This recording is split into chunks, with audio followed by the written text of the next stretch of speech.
ഈശോ മിശിഹായ്ക്ക് സ്തുതിയായിരിക്കട്ടെ. എല്ലാവർക്കും സുഖമാണോ? സന്തോഷമാണോ?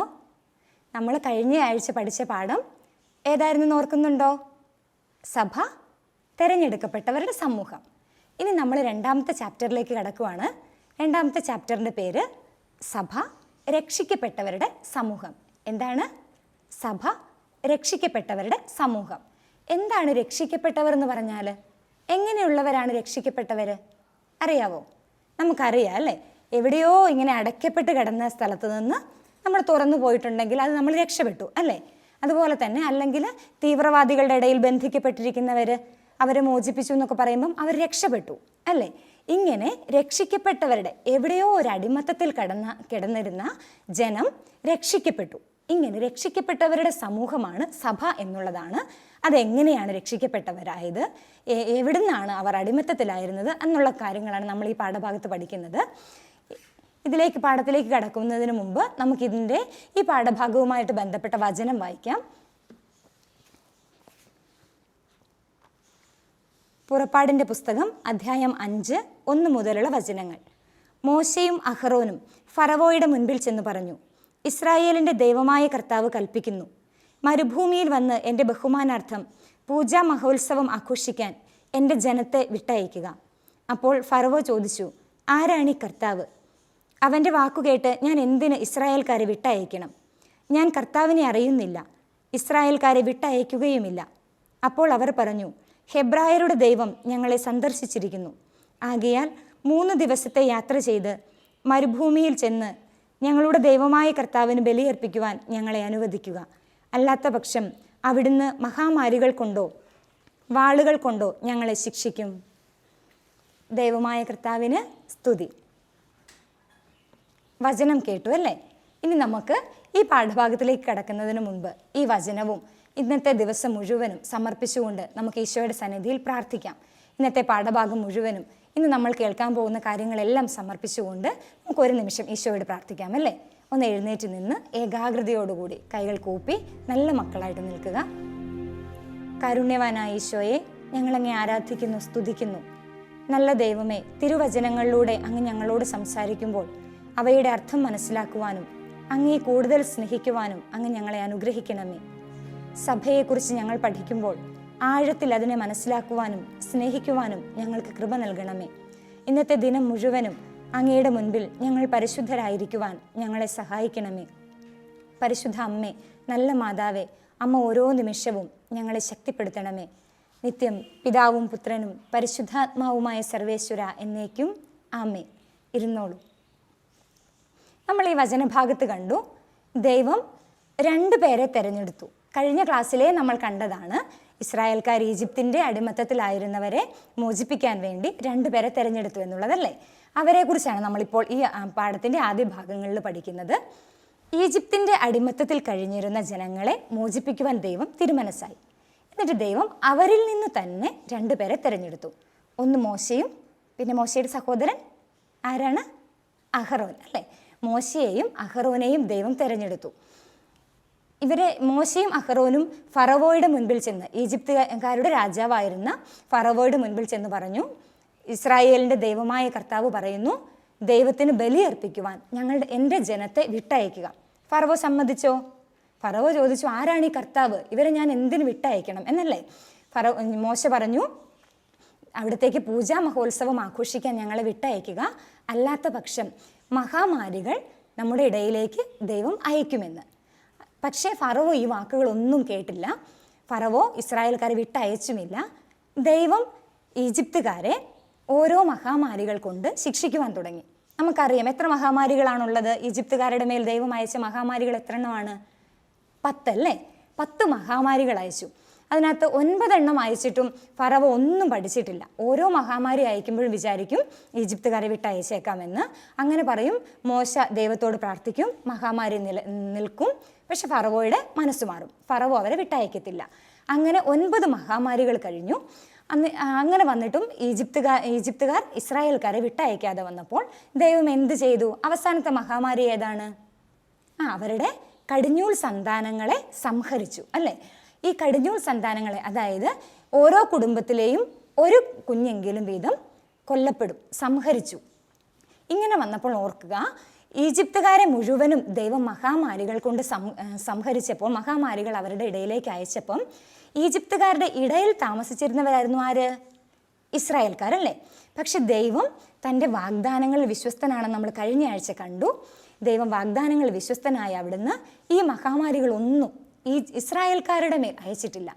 അവരെ ഈ മഹാമാരികളിൽ നിന്നെല്ലാം സംരക്ഷിക്കുകയാണ് ചെയ്തത്. എങ്ങനെയാണെന്ന് ചോദിച്ചാൽ, മോശയോട് പറഞ്ഞു, ഈ ഫറവോയുടെ അടുത്ത് ചെന്നിട്ട് പറയുക, ഞങ്ങളുടെ ജനങ്ങളെ വിട്ടയക്കണം എന്ന് പറഞ്ഞപ്പോൾ ഫറവോ സമ്മതിക്കാതെ വന്നപ്പോൾ ദൈവം പറഞ്ഞു, അവസാനത്തെ മഹാമാരിയോടുകൂടി പറഞ്ഞു, നിങ്ങൾ എല്ലാവരും ഓരോ കുഞ്ഞാടിനെ, ഊനമറ്റ കുഞ്ഞാടിനെ തിരഞ്ഞെടുക്കണം. ഊനമറ്റതെന്ന് പറഞ്ഞാൽ എന്താ? ഒരു കുറവുമില്ലാത്ത, അംഗവൈകല്യങ്ങളൊന്നുമില്ലാത്ത കുഞ്ഞാടിനെ തിരഞ്ഞെടുക്കുക. എന്നിട്ട് അതിനെ ബലിയർപ്പിച്ച് പെസഹ അർപ്പിക്കണം, പെസഹ ഭക്ഷിക്കണം. പെസഹ ഭക്ഷിക്കുമ്പോൾ ഈ കുഞ്ഞാടിനെ കൊല്ലുമ്പോൾ അതിൻ്റെ രക്തമെടുത്ത് നിങ്ങളുടെ കട്ടിളപ്പടിയിൽ തയ്ക്കണം. ഇങ്ങനെ സംഹാരദൂതൻ കടന്നു പോകുമ്പോൾ കട്ടിളപ്പടിയിൽ കാണുന്ന രക്തം കാണുമ്പോൾ സംഹാരദൂതൻ നിങ്ങളുടെ ഭവനങ്ങളെ വിട്ടുപോയിക്കൊള്ളും. ഇങ്ങനെ ദൈവം ഇസ്രായേൽക്കാരെ സംരക്ഷിക്കുകയാണ് ചെയ്യുന്നത്. അങ്ങനെ ഇവരെ ഈജിപ്തിൻ്റെ അടിമത്തത്തിൽ നിന്നും മോചിപ്പിച്ചു. അപ്പം ആരെ കൊന്നിട്ടാണ് ഇവർ രക്ഷപ്പെട്ടത്? അതായത് എന്ത് ബലിയർപ്പിച്ചുകൊണ്ടാണ്? കുഞ്ഞാടിനെ ബലിയർപ്പിച്ചുകൊണ്ട് പെസഹ ഭക്ഷിച്ചു. എന്നിട്ട് അവർ 10ാമത്തെ മഹാമാരിയോടുകൂടി ഫറവോയുടെ മനസ്സ് വിഷമിച്ചു. അങ്ങനെ ഈജിപ്തുകാരുടെ ഇടയിൽ ഒരു ഭവനത്തിൽ പോലും നിലവിളി ഉയരാതിരുന്നിട്ടില്ല. എല്ലാ ഭവനത്തിലും അവരുടെ കുഞ്ഞുങ്ങൾ, മകനോ മകളോ, ആദ്യത്തെ കുഞ്ഞ് മരണപ്പെട്ടു. അങ്ങനെ ഫറവോ മനസ്സ് മാറി. ഇതിനെ സംബന്ധിച്ചൊരു വീഡിയോ നമുക്ക് ഈ സമയം കാണാം. The Israelites, descendants of Abraham, fled to live in exile in Egypt due to famine. The Egyptians were terrified of the Israelites' expansion, so they enslaved them. The Israelites could not bear the torture and prayed to God.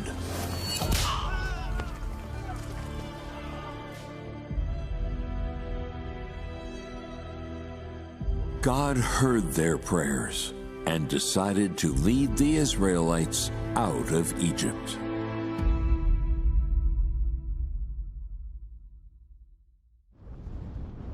He then called on Moses.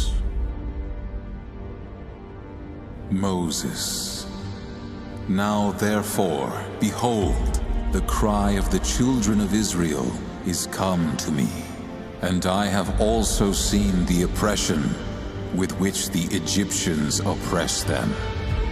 Come now therefore, I will send you to Pharaoh, that you may bring forth my people, the children of Israel, out of Egypt. Moses went to see the Egyptian Pharaoh with God's command. But the Pharaoh would not agree to release the Israelites. The stubborn Pharaoh did not give in until God unleashed 10 plagues. The Israelites finally departed from Egypt under God's guidance.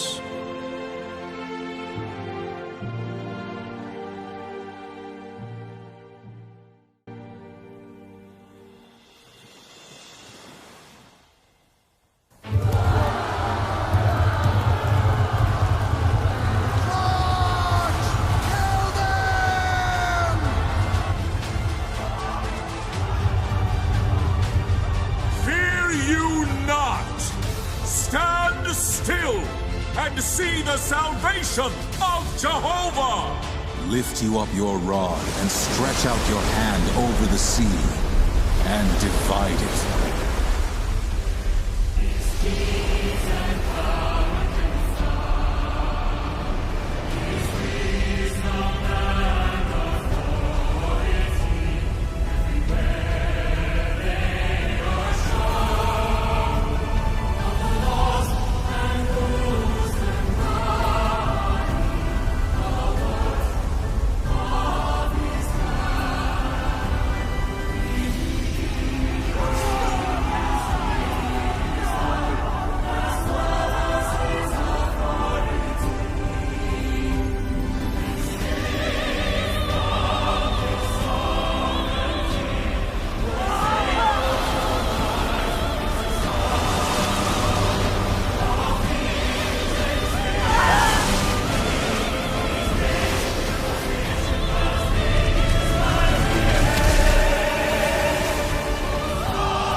Video കണ്ടല്ലോ, ഈജിപ്തുകാരുടെ ഇടയിൽ ഇസ്രായേൽക്കാർ എത്രമാത്രം കഠിന വേദന അനുഭവിച്ചെന്നും ദുരിതം അനുഭവിച്ചെന്നൊക്കെ അല്ലേ.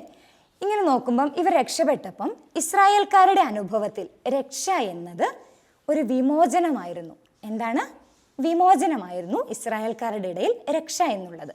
എന്നാൽ ദൈവം ആഗ്രഹിക്കുന്ന രക്ഷ എന്നുള്ളത് ഒരു വിമോചനം മാത്രമല്ല, അതായത് ഒരു അടിമത്തത്തിൽ നിന്നുള്ള മോചനം മാത്രമല്ല, പാപത്തിൻ്റെ അടിമത്തത്തിൽ നിന്നുള്ള പൂർണ്ണമായൊരു മോചനം. അത് സ്വാതന്ത്ര്യത്തിലേക്കുള്ള ഒരു മോചനമാണ്. അതാണ് ദൈവം ആഗ്രഹിച്ചിരുന്ന രക്ഷ എന്ന് പറയുന്നത്. സ്വാതന്ത്ര്യത്തിലും സ്നേഹത്തിലും ദൈവത്തോട് ഒരുമിച്ച് ജീവിക്കുന്ന ഒരവസ്ഥ എന്നുള്ളതാണ് ദൈവം ആഗ്രഹിച്ച വിമോചനം എന്നതുകൊണ്ട് അർത്ഥമാക്കുന്നത്. ഇനി ദൈവം ഇവരുമായിട്ടൊരു ഉടമ്പടിയൊക്കെ ചെയ്തിട്ടുണ്ടായിരുന്നല്ലോ. കഴിഞ്ഞ ക്ലാസ്സിൽ നമ്മൾ കണ്ടില്ലേ, നിങ്ങൾ എൻ്റെ ഉടമ്പടി പാലിച്ചാൽ ഞാൻ നിങ്ങളുടെ ദൈവവും നിങ്ങൾ എൻ്റെ ജനവുമായിരിക്കും അല്ലേ. ഇങ്ങനെ കൽപ്പനകളുടെ അനുസരണമാണ് രക്ഷയ്ക്കുള്ള വ്യവസ്ഥ എന്ന് പറയുന്നത്. എന്താണ് രക്ഷയ്ക്കുള്ള വ്യവസ്ഥ എന്ന് പറയുന്നത്? അതായത് നമ്മൾ കാണുന്നത് രക്ഷിക്കപ്പെട്ട ജനമാണ് സഭ എന്നുള്ളതാണല്ലോ.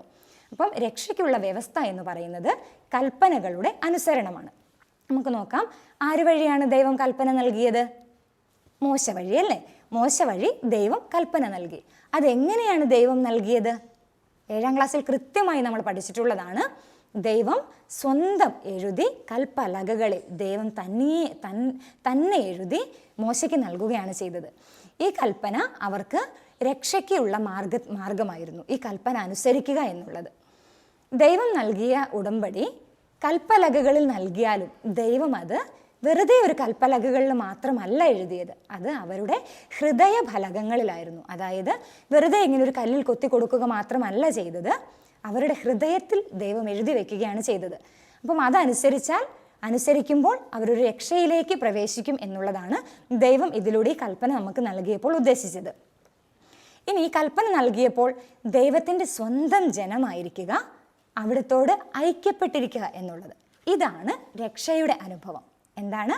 ദൈവത്തിൻ്റെ സ്വന്തം ജനമായിരിക്കുക, അവിടത്തോട് ഐക്യപ്പെട്ടിരിക്കുക, ഇതാണ് രക്ഷയുടെ അനുഭവം എന്നുള്ളത്. നമ്മൾ കണ്ടു, പെസഹ ഭക്ഷിച്ചപ്പോൾ ആരെ കൊന്നിട്ടായിരുന്നു? കുഞ്ഞാടിനെ അല്ലേ.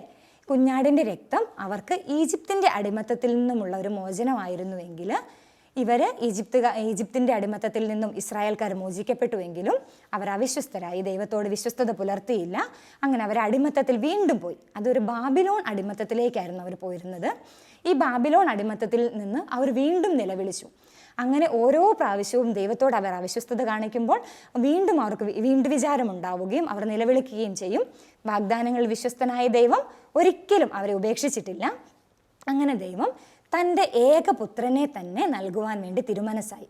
അങ്ങനെ പെസഹായുടെ സമയത്ത് കുഞ്ഞാടിനെ കൊന്ന് അവർ ഈജിപ്തിൻ്റെ അടിമത്തത്തിൽ നിന്നും രക്ഷപ്പെട്ടുവെങ്കിൽ, പാപത്തിൻ്റെ അടിമത്തത്തിൽ നിന്നും രക്ഷ നൽകുന്നത് തൻ്റെ പുത്രനായ യേശുവിൻ്റെ രക്തം വഴിയാണ്.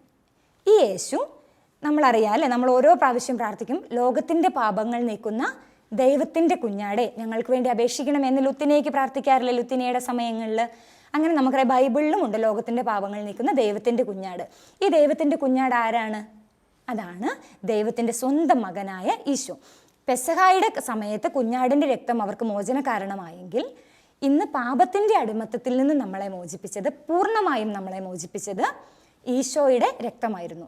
ഈ ഈശോ പഴയ നിയമത്തിലെ കുഞ്ഞാടിൻ്റെ പ്രതീകമാണ്. അതായത് ഈശോയുടെ പ്രതീകമായിരുന്നു പഴയ നിയമത്തിലെ കുഞ്ഞാട്.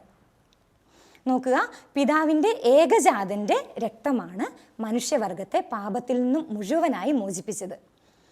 ഈ ലോകത്തിൻ്റെ പാപങ്ങൾ നീക്കുന്ന ദൈവത്തിൻ്റെ കുഞ്ഞാട് പഴയ നിയമത്തിലെ പെസഹ കുഞ്ഞാടിൻ്റെ പ്രതീകമായിരുന്നു. ഇനി നമ്മൾ കാണുന്നത് രക്ഷ എന്നുള്ളത് ആർക്കെങ്കിലും ഒരു വിഭാഗത്തിന് മാത്രമുള്ളതാണോ? അങ്ങനെയല്ല ദൈവത്തിൻ്റെ രക്ഷ എന്ന് പറയുന്നത്. ദൈവം രക്ഷ നൽകുന്നത് ആർക്കെങ്കിലും, ഈ ഇസ്രായേൽക്കാർക്ക്, അങ്ങനെ ഒരു തിരഞ്ഞെടുക്കപ്പെട്ടവർക്ക് മാത്രം എന്നുള്ളതല്ല, ലോകത്തിന് മുഴുവനും ദൈവം രക്ഷ നൽകുകയാണ് ചെയ്യുന്നത്. നോക്കുക, ഈശോ ഇങ്ങനെ ഭൂമിയെ മുഴുവനും സംരക്ഷിച്ച് നിൽക്കുന്നതായിട്ടുള്ള ചിത്രം നമുക്ക് കാണാം. അങ്ങനെ തൻ്റെ ഏകജാതനിലൂടെ ലോകം മുഴുവനും രക്ഷ നൽകുവാൻ ദൈവം തിരുമനസ്സായി. ഇനി യഹൂദരുടെ കാഴ്ചപ്പാടിൽ, അതായത് ഇസ്രായേൽക്കാരാണല്ലോ യഹൂദർ അല്ലേ, യഹൂദരുടെ കാഴ്ചപ്പാടിൽ രക്ഷ എന്നുള്ളത് ഒരു നിയമത്തിൻ്റെ അനുഷ്ഠാനത്തിലൂടെ ലഭിക്കുന്ന ഒന്നായിരുന്നു എന്നുള്ളതായിരുന്നു അവരുടെ വിചാരം. ദൈവം ഇവർക്ക് നിയമം നൽകി അത് പൂർണ്ണമായിട്ടും പാലിച്ചിട്ടുണ്ടെങ്കിൽ രക്ഷപ്പെടും എന്നുള്ളതായിരുന്നു ഇവരുടെ ചിന്ത. പക്ഷെ അതുകൊണ്ട് തന്നെ ഇവരെന്ത് ചെയ്തു? നിയമത്തിൻ്റെ വള്ളി പുള്ളി തെറ്റാതെ അവർ നിയമം പാലിക്കും. പക്ഷെ അതിൻ്റെ അർത്ഥത്തിലേക്ക് അവർ കടന്നു ചെന്നിട്ടില്ല. അതിൻ്റെ ആന്തരിക അർത്ഥം എന്താണ് എന്നുള്ളത് കണ്ടിട്ടേയില്ല. അവരതിനെ നോക്കുന്നതേയില്ല. നിയമം പൂർണ്ണമായിട്ടും പാലിക്കുന്നു. പക്ഷേ ദൈവം ആഗ്രഹിച്ച രക്ഷ എന്നുള്ളത് അത് നിയമത്തിൻ്റെ അർത്ഥം മനസ്സിലാക്കിക്കൊണ്ടുള്ള മോചനമായിരുന്നു. ഇത് കൽപ്പലകകളിലല്ല എഴുതപ്പെട്ടതെന്ന് നമ്മൾ കണ്ടല്ലോ, ഹൃദയഫലകങ്ങളിലാണ് എഴുതപ്പെട്ടത്. ഇത് ദൈവപുത്രനായ മിശിഹായിലൂടെ പൂർത്തീകരിക്കപ്പെടുകയും ചെയ്തു. ഇനി നോക്കുക, ഈശോയാണ് ലോകരക്ഷകൻ. ദൈവത്തിൻ്റെ പുത്രനായ ഈശോയാണ് ലോകരക്ഷകൻ. ഈശോയുടെ ജനന സമയത്ത് ആട്ടിടയന്മാരോട് മാലാഖ പോയിട്ട് പറഞ്ഞത് എന്താണ് ഈശോയുടെ ജനന സമയത്ത് പറഞ്ഞത്? ദാവീദിൻ്റെ പട്ടണത്തിൽ നിങ്ങൾക്കായി ഒരു രക്ഷകൻ പിറന്നിരിക്കുന്നു അല്ലേ? എന്താണ്? ഒരു രക്ഷകൻ പിറന്നിരിക്കുന്നു.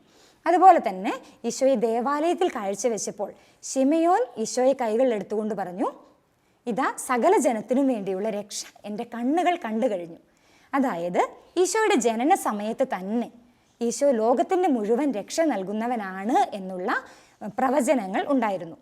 ഈശോ തൻ്റെ ജീവിതത്തിലൂടെ, പീഡാനുഭവത്തിലൂടെ, കുരിശുമരണത്തിലൂടെ, ഉത്ഥാനത്തിലൂടെ ഈ രക്ഷകൻ എന്നുള്ള പ്രവചനത്തെ പൂർത്തീകരിക്കുകയാണ് ചെയ്തത്.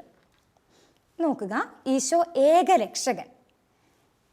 അപ്പസ്തോല പ്രവർത്തനങ്ങളിൽ ഒരു വചനമുണ്ട്, മറ്റാരിലും രക്ഷയില്ല, ആകാശത്തിനു കീഴെ മനുഷ്യരുടെ ഇടയിൽ നമുക്ക് രക്ഷയ്ക്ക് വേണ്ടി മറ്റൊരു നാമവും നൽകപ്പെട്ടിട്ടില്ല. എന്താണ്? മറ്റാരിലും രക്ഷയില്ല, ആകാശത്തിനു കീഴെ മനുഷ്യരുടെ ഇടയിൽ നമുക്ക് രക്ഷയ്ക്ക് വേണ്ടി മറ്റൊരു നാമവും നൽകപ്പെട്ടിട്ടില്ല. അതായത് ഈശോയാണ് ഏകരക്ഷകൻ എന്നുള്ള കാര്യമാണ് നമ്മൾ പഠിക്കാൻ പോകുന്നത്. എല്ലാ മനുഷ്യർക്കും വേണ്ടി തന്നെ മോചനദ്രവ്യമായി നൽകിയവനാണ് ഈശോ. ഈശോ എങ്ങനെയാണ് നമ്മളെ രക്ഷിച്ചത്? നമുക്കറിയാം അല്ലേ? എങ്ങനെയാണ് ഈശോ നമ്മെ രക്ഷിച്ചത്? തൻ്റെ രക്തം വഴി. തൻ്റെ രക്തം എവിടെയാണ് അർപ്പിച്ചത്? കാൽവരിയിലെ ബലിയിൽ ഈശോ തൻ്റെ രക്തം അർപ്പിച്ചു. അങ്ങനെ അവിടുന്ന് ലോകത്തെ മുഴുവനും രക്ഷിക്കുകയാണ് ചെയ്തത്. ഈ സത്യത്തെ, അതായത് കാൽവരിയിലെ ബലിയിലൂടെ ഈശോ തൻ്റെ രക്തം വഴി ലോകം മുഴുവനെയും രക്ഷിച്ചു എന്നുള്ള സത്യത്തെ ഏറ്റുപറയുന്നവരുടെ സമൂഹമാണ് സഭ. എന്താണ്? ഈശോ തൻ്റെ രക്തം വഴി ലോകം മുഴുവനെയും രക്ഷിച്ചു എന്നുള്ള സത്യം ഏറ്റുപറയുന്നവരുടെ സമൂഹമാണ് സഭ. ഇനി നോക്കണം, രക്ഷയ്ക്കുള്ള അടിസ്ഥാനം എന്നുള്ളത് നമ്മളുടെ യോഗ്യതയൊന്നുമല്ല, അത് ദൈവത്തിൻ്റെ കൃപയാണ്. എന്താണ്? രക്ഷയ്ക്കുള്ള അടിസ്ഥാനം എന്ന് പറയുന്നത് നമ്മളുടേതായ ഒരു യോഗ്യതയൊന്നുമല്ല, നമ്മളായിരിക്കുന്നത് കൊണ്ടൊന്നുമല്ല, ദൈവത്തിൻ്റെ കൃപയാണ് രക്ഷയ്ക്കുള്ള അടിസ്ഥാനം എന്ന് പറയുന്നത്. ഇനി ഈ രക്ഷ സ്വന്തമാക്കാൻ നമ്മൾ എന്തൊക്കെ ചെയ്യണം? ഇത്രയും കാര്യങ്ങൾ നമ്മൾ കണ്ടു. രക്ഷിക്കപ്പെട്ടവരുടെ സമൂഹമാണ് സഭ. എങ്ങനെയാണ് അവർ രക്ഷിക്കപ്പെട്ടതെന്ന് കണ്ടു. ആരാണ് നമ്മുടെ രക്ഷകൻ എന്നുള്ളത് കണ്ടു. ഇനി ഈ രക്ഷ സ്വന്തമാക്കുവാൻ വേണ്ടി നമ്മൾ എന്ത് ചെയ്യണം? പഴയ നിയമത്തിൽ യഹൂദർ എന്തായിരുന്നു വിചാരിച്ചിരുന്നത്? നിയമം വള്ളിപുള്ളി തെറ്റാതെ അനുസരിച്ചിട്ടുണ്ടെങ്കിൽ രക്ഷയ്ക്കുള്ള കാരണമാണെന്ന് അവർ വിചാരിച്ചു അല്ലേ? ഇനി രക്ഷ സ്വന്തമാക്കുവാൻ പുതിയ ജനമായ, പുതിയ ഉടമ്പടി നൽകപ്പെട്ട നമ്മൾ ചെയ്യേണ്ട കാര്യം, രക്ഷ സ്വന്തമാക്കുവാൻ വചനം സ്വീകരിക്കുക, അതനുസരിച്ച് ജീവിക്കുക. എന്താണ്? വചനം സ്വീകരിക്കുക, അതനുസരിച്ച് ജീവിക്കുക. വിശുദ്ധ യോഹന്നാന്റെ സുവിശേഷം 5-ാം അധ്യായം 24-ാമത്തെ വചനം ഇങ്ങനെയാണ്: എൻ്റെ വചനം കേൾക്കുകയും എന്നെ അയച്ചവനിൽ വിശ്വസിക്കുകയും ചെയ്യുന്നവന് നിത്യജീവനുണ്ട്. വചനത്തിൽ തന്നെ പറയുന്നുണ്ട്, എന്നെ അയച്ചവനിൽ വിശ്വസിക്കുകയും അവൻ്റെ വചനം കേൾക്കുകയും ചെയ്യുന്നവന് നിത്യജീവനുണ്ട്. അപ്പം ഈശോയുടെ വചനം കേൾക്കുക, അവനിൽ വിശ്വസിക്കുക, അതനുസരിക്കുക എന്നുള്ളതാണ് നമുക്ക് രക്ഷയ്ക്കുള്ള കാരണമായി തീരുന്നത്. ഇനി ഈ സുവിശേഷം എന്നുള്ളത് തന്നെ ഈശോ നമ്മളോട് സംസാരിച്ചിട്ടുള്ള കാര്യങ്ങളാണ് എവിടെ രേഖപ്പെടുത്തി വെച്ചിരിക്കുന്നത്? എവിടെ? സുവിശേഷത്തിൽ അല്ലേ? ഈ സുവിശേഷം എന്നുള്ളത് തന്നെ നമുക്ക് രക്ഷയ്ക്കുള്ള കാരണമാണ്. എന്താണ്? നമ്മളെ രക്ഷയിലേക്ക് നയിക്കുന്ന ഒന്നാണ് സുവിശേഷം. ദൈവത്തിൻ്റെ സ്വന്തമാകുവാൻ വേണ്ടി, രക്ഷിക്കപ്പെട്ട സമൂഹമായി തീരുവാൻ വേണ്ടി നമ്മൾ എന്ത് ചെയ്യണം? വചനം പാലിക്കണം, വചനമനുസരിച്ച് ജീവിക്കണം. എങ്കിൽ മാത്രമേ ദൈവത്തിൻ്റെ സ്വന്തം ജനമായിട്ട് നാം തീരുകയുള്ളൂ. ഇനി വചനം പാലിക്കുക എന്നുള്ളത് ദൈവം നമുക്ക് നൽകിയ ഉടമ്പടിയുടെ പാലനത്തിന് ഏറ്റവും ആവശ്യമായൊരു കാര്യമാണ്. ദൈവം അന്ന് അബ്രാഹത്തോട് ചെയ്ത ഉടമ്പടി വാഗ്ദാനങ്ങൾ വിശ്വസ്തനായ ദൈവം ഇങ്ങനെ തുടർന്നുകൊണ്ട് വന്നു. അപ്പം നമ്മൾ ദൈവത്തിൻ്റെ ഉടമ്പടി പാലിക്കണമെങ്കിൽ അവിടുത്തെ വചനം അനുസരിക്കണം എന്നുള്ളതാണ് അതിൻ്റെ ഏറ്റവും ആവശ്യമായിട്ടുള്ള കാര്യം. അതുപോലെ തന്നെ ഈശോ സ്ഥാപിച്ച നമ്മളെപ്പോഴും ഈശോ സ്ഥാപിച്ചവയാണ് കൂദാശകൾ, അല്ലേ? ഈ കൂദാശകളും രക്ഷയ്ക്കുള്ള മാർഗങ്ങളാണ്. ഈശോ പ്രദാനം ചെയ്ത പാപമോചനത്തിൻ്റെയും രക്ഷയുടെയും ഫലം സ്വന്തമാക്കാനും അനുഭവിക്കുവാനുമുള്ള ഉപാധികളാണ് കൂദാശകൾ. എന്താണ്? ഈശോ നമുക്ക് നൽകിയ പാപമോചനത്തിൻ്റെയും രക്ഷയുടെയും ഫലം അനുഭവിക്കാനും അത് സ്വന്തമാക്കുവാനുമുള്ള ഉപാധികളാണ്. അതിനുള്ള കാരണമാണ് കൂദാശ എന്നുള്ളത്. ഇനി ഇത് ഓർക്കുക, പരിശുദ്ധാത്മാവിൻ്റെ കൃപാവരത്താൽ പാപമോചനവും ദൈവിക ജീവനും നൽകി രക്ഷയുടെ അനുഭവത്തിലേക്ക് നമ്മളെ ഈ കൂദാശകൾ നയിക്കുന്നു. പരിശുദ്ധാത്മാവിൻ്റെ ദാനങ്ങൾ കൊണ്ടാണ് ഈ കൂദാശകൾ നമ്മെ രക്ഷയുടെ അനുഭവത്തിലേക്ക് നയിക്കുന്നത്. അതറിയാമല്ലോ, മാമോദിസായിലൂടെ നമുക്ക് പ്രവേശക കൂദാശകളിലൂടെ നമ്മൾ സഭയിലേക്ക് പ്രവേശിക്കുന്നു ഒക്കെ നമ്മൾ പഠിച്ചതല്ലേ. പരിശുദ്ധാത്മാവിനെ നമുക്ക് ലഭിക്കുന്ന തൈലാഭിഷേകത്തോടുകൂടി, അങ്ങനെ പരിശുദ്ധാത്മാവിൻ്റെ കൃപാവരത്തോടുകൂടി നമ്മൾ രക്ഷയുടെ അനുഭവത്തിലേക്ക് ഈ കൂദാശ വഴിയായി പ്രവേശിക്കുകയാണ് ചെയ്യുന്നത്. നമ്മൾ നോക്കണം, നമ്മളുടെ കൂദാശ സ്വീകരണത്തിലൂടെയും സഭ പരികർമ്മം ചെയ്യുന്ന കൂദാശ സ്വീകരണത്തിലൂടെയും തിരുവചന പാലനത്തിലൂടെയും രക്ഷയുടെ അനുഭവത്തിലേക്ക് നാം പ്രവേശിക്കുന്നു. ഈശോ നമുക്ക് നൽകിയ രക്ഷ നാം സ്വന്തമാക്കുകയും ചെയ്യുന്നു. ഇത്രയും സമയം നമ്മൾ കേട്ട പാഠഭാഗത്തെ ആസ്പദമാക്കി നമുക്ക് എന്താ മനസ്സിലായത്? നമ്മൾ എങ്ങനെയുള്ള ജനമാണ്? രക്ഷിക്കപ്പെട്ട ജനമാണ്, ദൈവത്തിൻ്റെ സ്വന്തം ജനമാണ്. ഈ നമ്മൾ രക്ഷ സ്വന്തമാക്കണമെങ്കിൽ നമ്മൾ എന്ത് ചെയ്യണം? യഹൂദർ രക്ഷ സ്വന്തമാക്കാൻ എന്ത് ചെയ്തു എന്നാണ് കണ്ടത്? അവർ നിയമം പാലിച്ചു, അല്ലേ? നമ്മൾ രക്ഷ സ്വന്തമാക്കുവാൻ വേണ്ടി വചനം പാലിക്കണം. അടുത്തത് എന്താണ്? കൂദാശകൾ യോഗ്യതയോടുകൂടി സ്വീകരിക്കണം, അല്ലേ? കൂദാശകളുടെ സ്വീകരണത്തിലൂടെയും വചന പാലനത്തിലൂടെയും, വചനം സ്വീകരിക്കുകയും കേൾക്കുകയും അതനുസരിക്കുകയും ചെയ്യുന്നതിലൂടെയുമാണ് നമ്മൾ രക്ഷ സ്വന്തമാക്കുന്നത്. നമ്മൾ ഇന്നൊരു വചനം പഠിച്ചായിരുന്നല്ലോ. ഏത് വചനമാണ്? വചനം പാലിക്കുക എന്നത് രക്ഷ സ്വന്തമാക്കാനുള്ള കാരണമാണെന്ന് പറഞ്ഞപ്പം എൻ്റെ വചനം കേൾക്കുകയും എൻ്റെ വാക്ക് പാലിക്കുകയും ചെയ്താൽ, അതായത് എൻ്റെ വാക്ക് കേൾക്കുകയും എൻ്റെ കൽപ്പനകൾ പാലിക്കുകയും ചെയ്താൽ നിങ്ങൾ എൻ്റെ സ്വന്തം ജനമായിരിക്കും, അല്ലേ? പുറപ്പാടിൻ്റെ പുസ്തകം 19-ാം അധ്യായം 5-ാമത്തെ തിരുവചനമാണ്. എൻ്റെ വാക്ക് കേൾക്കുകയും എൻ്റെ കൽപ്പനകൾ പാലിക്കുകയും ചെയ്താൽ നിങ്ങൾ എൻ്റെ സ്വന്തം ജനമായിരിക്കും. അപ്പം ദൈവത്തിൻ്റെ വചനം പാലിക്കുക എന്നുള്ളതും കൂദാശകൾ സ്വീകരിക്കുക എന്നുള്ളതും രക്ഷ സ്വന്തമാക്കാനുള്ള വലിയ അനുഭവമാണ്. നമുക്ക് ഈ ഒരു പാഠഭാഗം കേട്ടപ്പം നമുക്ക് തീരുമാനിക്കണം, രക്ഷ സ്വന്തമാക്കണമെങ്കിൽ നാം എന്ത് ചെയ്യണം? വചനം സ്വീകരിക്കണം. അപ്പം ദൈവത്തിൻ്റെ വചനം വളരെ വിശുദ്ധിയോടുകൂടി ഏകാഗ്രതയോടുകൂടി വായിക്കണം. ഈ വചനത്തിൻ്റെ ശക്തി എന്ന് പറയുന്നത് വലിയ ശക്തിയാണ് വചനത്തിനുള്ളത്. നമ്മൾ ഈ വചനം വായിക്കുമ്പോൾ നമ്മുടെ കണ്ണുകൾ വിശുദ്ധീകരിക്കപ്പെടുന്നു, നമ്മുടെ ഹൃദയം വിശുദ്ധീകരിക്കപ്പെടുന്നു, നമ്മൾ വചനം സംസാരിക്കുമ്പോൾ നമ്മുടെ അധരം വിശുദ്ധീകരിക്കപ്പെടുന്നു, വചനം കേൾക്കുമ്പോൾ നമ്മളുടെ ചെവികൾ വിശുദ്ധീകരിക്കപ്പെടുന്നു. അപ്പോൾ ഈ പാഠഭാഗം പഠിച്ചതിനെ ആസ്പദമാക്കി നമുക്ക് തീരുമാനിക്കാം, വിശ്വസ്തയോടുകൂടി എല്ലാ ദിവസവും ഞാൻ ബൈബിൾ വായിക്കും. എന്താണ് തീരുമാനിക്കുക? നമ്മളുടെ ദൈവം നമുക്ക് നൽകിയ കൽപ്പനകളും നമ്മോടുള്ള സ്നേഹവും ഒക്കെ അടങ്ങിയിരിക്കുന്ന ബൈബിള് ഞാൻ എല്ലാ ദിവസവും വായിക്കും. ഈ പാഠം പഠിച്ചതിനെ ആസ്പദമാക്കി നമ്മൾ എടുക്കുന്ന തീരുമാനമാണ്. അതുപോലെ തന്നെ ഇന്ന് കേട്ട വചനം കാണാതെ പഠിക്കുകയും ചെയ്യണം. എന്നിട്ട് ഒരു പ്രാവശ്യം അത് കാണാതെ ഉരുവിടുകയും ഈ വചനത്തോട് ആസ്പദമാക്കി ഒന്ന് പ്രാർത്ഥിക്കുകയും ചെയ്യണം. എല്ലാവർക്കും സന്തോഷമാണോ ക്ലാസ് കേട്ടിട്ട്? നമ്മൾ എങ്ങനെയുള്ള ജനമാണ്? നമ്മൾ രക്ഷിക്കപ്പെട്ട ജനമാണ്. നമുക്കിനി പേടിക്കാനൊന്നുമില്ല. ഈശോ നമ്മുടെ സ്വന്തമാണ്, നമ്മെ ഈശോ രക്ഷിച്ച ജനമാണ് നമ്മളല്ലേ. അപ്പോൾ പാപത്തിൻ്റെ അടിമത്തത്തിൽ നമ്മളായിരുന്നപ്പോൾ ഈശോ തൻ്റെ രക്തം കൊണ്ട് നമ്മളെ മോചിപ്പിച്ചു. ഇനി നമ്മൾ കുഞ്ഞു കുഞ്ഞു പാപമൊക്കെ ചെയ്യുമ്പോൾ എന്ത് ചെയ്യണം? ഈശോയുടെ അടുക്കൽ പോയി മനസ്തപിച്ച് ഈശോയുടെ മാപ്പ് ചോദിച്ച് തിരുരക്തം ഒഴുക്കി നമ്മളുടെ പാപങ്ങളിൽ നിന്നും നമ്മൾ മോചിതരാകും, അല്ലേ? അങ്ങനെ നമുക്ക് നല്ല കുഞ്ഞുങ്ങളായി തീരാം. ഇന്ന് കേട്ട ഈ പാഠഭാഗത്തെ മുഴുവനും ഈശോയുടെ കരങ്ങളിലേക്ക് സമർപ്പിച്ചുകൊണ്ട് നമുക്കൊന്ന് പ്രാർത്ഥിക്കാം, അല്ലേ? കണ്ണടച്ച് കൈകൾ കൂപ്പിയിരിക്കുക. നല്ല ദൈവമേ, അങ്ങയുടെ കരങ്ങളിലേക്ക് ഞങ്ങളുടെ ജീവിതം മുഴുവനും ഞങ്ങൾ സമർപ്പിക്കുന്നു. ഈശോയെ, ഞങ്ങൾ രക്ഷിക്കപ്പെട്ട സമൂഹമാണ് എന്ന് ഞങ്ങൾ മനസ്സിലാക്കുന്നു. സഭ എന്നുള്ളത് രക്ഷിക്കപ്പെട്ടവരുടെ സമൂഹമാണ്. പാപത്തിൻ്റെ അടിമത്തത്തിലായിരുന്ന ഞങ്ങളെ മോചിപ്പിക്കുവാനായി അവിടുത്തെ ഏകപുത്രനെ അങ്ങ് നൽകി.